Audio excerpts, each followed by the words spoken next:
Hey, I'm Nathan, one of the knife nerds at Knifewear, and today we're going to find out if this knife is sharp enough to shave this man's face and neck.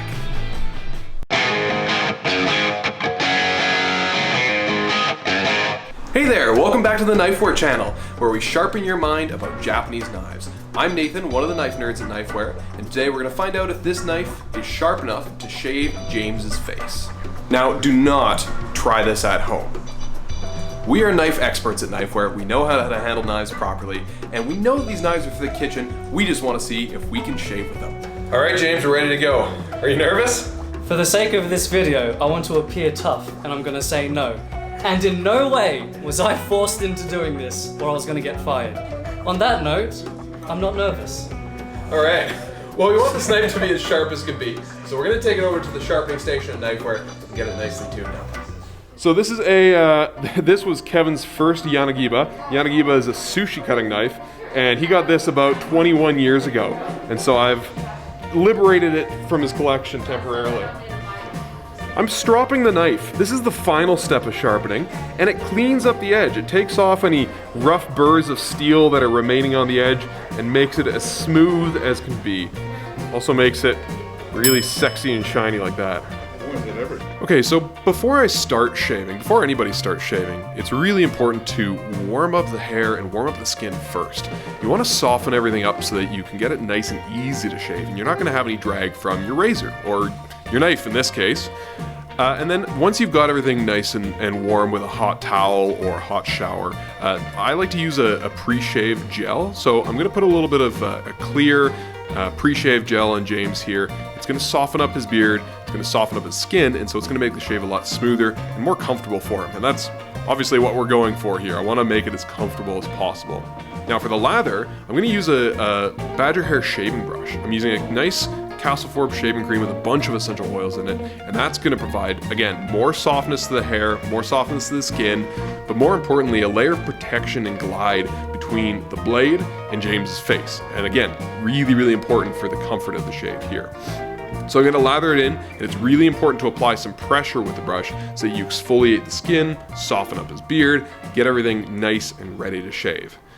Now, as far as using the knife itself, you want to keep it, I'm keeping it at a pretty low angle to the skin, not too aggressive because I don't want to scrape his skin, and I'm pulling his skin tight every time I come in with the blade. You'll notice I'm constantly drying my fingertips so I can pull and stretch the skin a little more. Okay, so now we're finished the shave.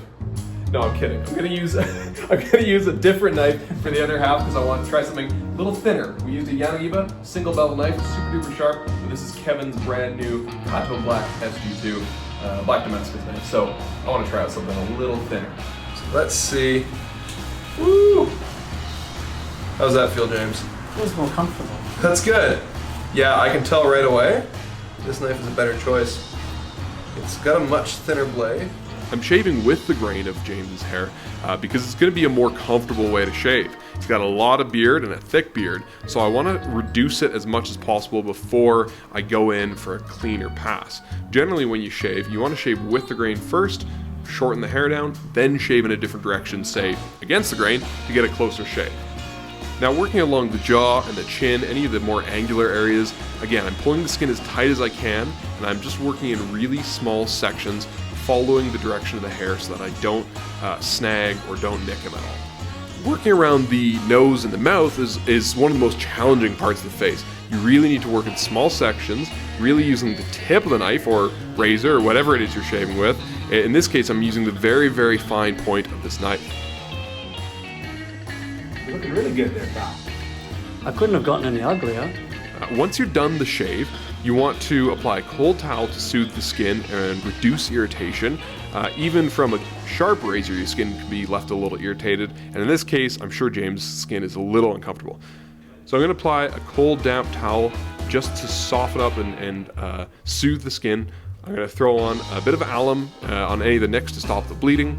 A splash of alcohol-based aftershave. This is gonna just sanitize the skin, tighten everything up, and obviously you get to have that little Home Alone moment as well.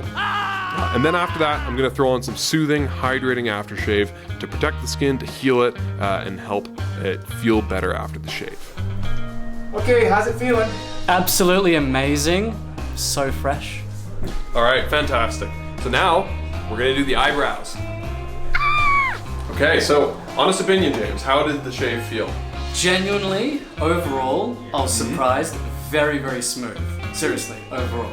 All right. The first knife, you could tell it wasn't a straight razor, but still quite smooth. The second knife, I have to say, I could barely tell the difference at some points between a knife and a straight razor. It was really, really, I don't know, smooth. It's so good.